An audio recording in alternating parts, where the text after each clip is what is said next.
Así es, Laisa, nuestro sistema de justicia tiene sus cosas buenas y tiene sus cosas no tan buenas. Es imperfecto, indudablemente.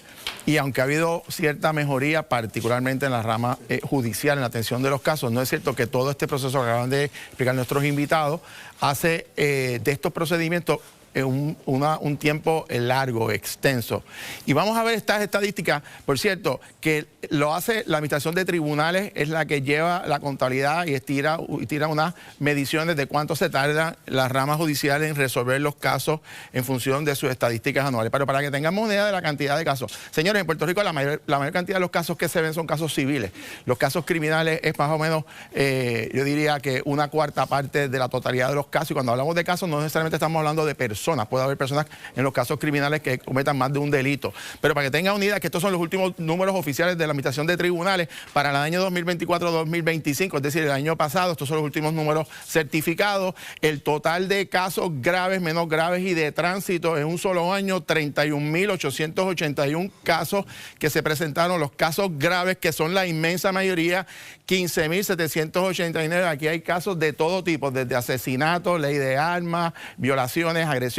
Están tipificados cada uno de ellos y divididos. Los menos graves, 6.733. Y miren esto, los casos de tránsito, y de esto vamos a hablar el jueves, 9.366 sobrepasan los delitos menos graves. Y ¿saben qué? El 90% de estos casos se declaran culpables. La mayoría de ellos es guiando en estado de embriaguez, sin licencia, en exceso de velocidad, sin cinturón de seguridad. Sobre esto vamos a estar hablando el próximo jueves. Pero vamos a lo que hemos estado planteando de cuál es el problema en el sistema, fundamentalmente en esa cadena de eventos, en el manejo de evidencia y en el adiestramiento desde los policías hasta los fiscales.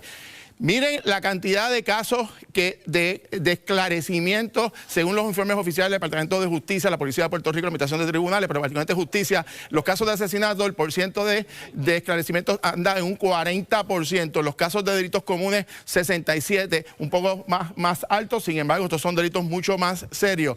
Sin embargo, los que se procesan, es decir, porque usted puede esclarecer un caso y sabe quiénes son, pero si usted no tiene la evidencia suficiente, no se radican los cargos. Y eso ha pasado en muchos que ustedes conocen. Sin embargo, los procesados es cerca del 38%.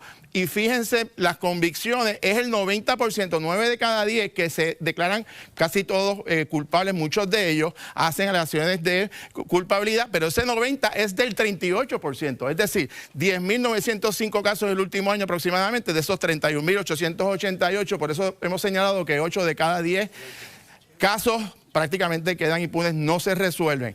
Dato interesante, para que todos estemos claros, la policía va a recibir el aumento histórico más grande el 1 de julio. Los fiscales y los jueces hace 2 años recibieron los aumentos más altos en la historia, son los funcionarios públicos de los salarios más altos por encima del gobernador, de la gobernadora, de los legisladores y los jefes de agencia. Son los mejores pagados al día de hoy, fiscales y jueces.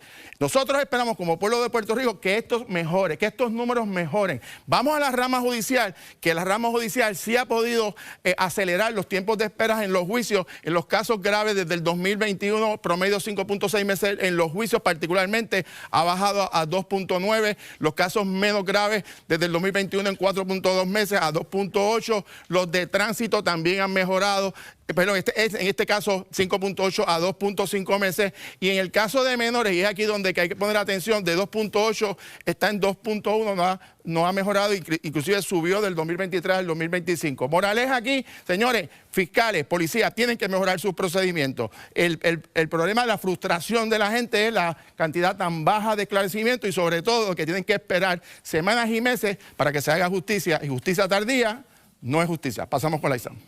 Bueno, Jorge, esos números los vamos a analizar luego de la pausa.